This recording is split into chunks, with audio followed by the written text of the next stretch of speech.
Suspiria 2018 was directed by Luca Guadagnino. It's a reimagining of Dario Argento's 1977 Suspiria rather than a direct remake.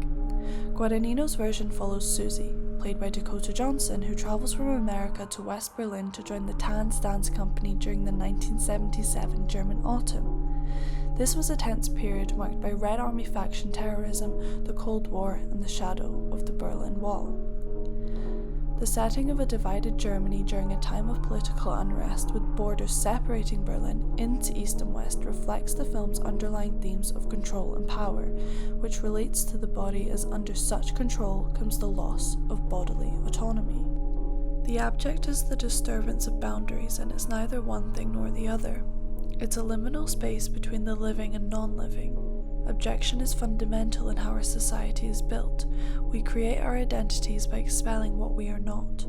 This relates to 1977 Berlin, as the city was in an in-between state, a fractured space of East and West, of socialism and capitalism, of the self and the other. The city's instability reflects the dance company, which appears to be ordered and disciplined, but underneath is fragmented. The dancers represent this in-between state by being professional artists caught in a hierarchy that diminishes their agency. Guadagnino reinforces this instability by completely contrasting from Argento's vivid Technicolor dreamlike palette. As the film progresses, it's revealed that the company is run by a coven of witches. Here, Guadagnino instead opts for muted tones, which intercut with slashes of violent red that represent the coven's hidden seeping power. This power relates to Russo's theory of the female grotesque, as it's a power that is low, hidden, earthly, dark, material, immanent, and visceral. It refers to women who transgress societal norms of femininity. This is abject, as it represents the improper and unclean body which lies outside of the patriarchal symbolic order. The female grotesque expresses modernity's fear of bodily excess, whilst expressing a desire to be free of constraints regarding female autonomy. Bodies which transgress societal norms are stripped of their citizenship entitlements. Therefore, the body is socially shaped and colonized. Within the dance company, this colonization is literal. The dancers' bodies are used as a vessel for witchcraft without their consent. Foucault explains that modern power fixes people in place through constant surveillance, leading bodies to become immobilized. Order is maintained through isolation and observation. The company echoes this, as it's a monitored environment where power operates through captivity. This theme becomes clear early in the film, as one of the dancers, Olga, tries to flee the corrupt company after learning the truth. However, she becomes trapped in an empty dance studio surrounded by mirrors and no obvious doors. This scene is intercut with images of Susie performing Madame Blanc's choreography which will become a force for bodily violence.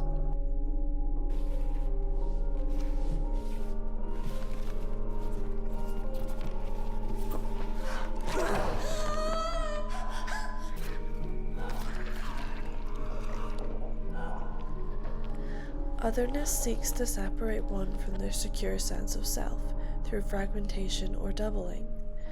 Olga is forced to gaze upon herself.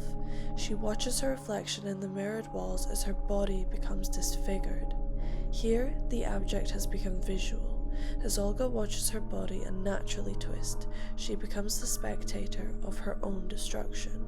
Her body, once disciplined and graceful, becomes grotesque and abject. This transformation reflects a deeper anxiety. The bodily autonomy can be instantly removed by institutions that claim authority.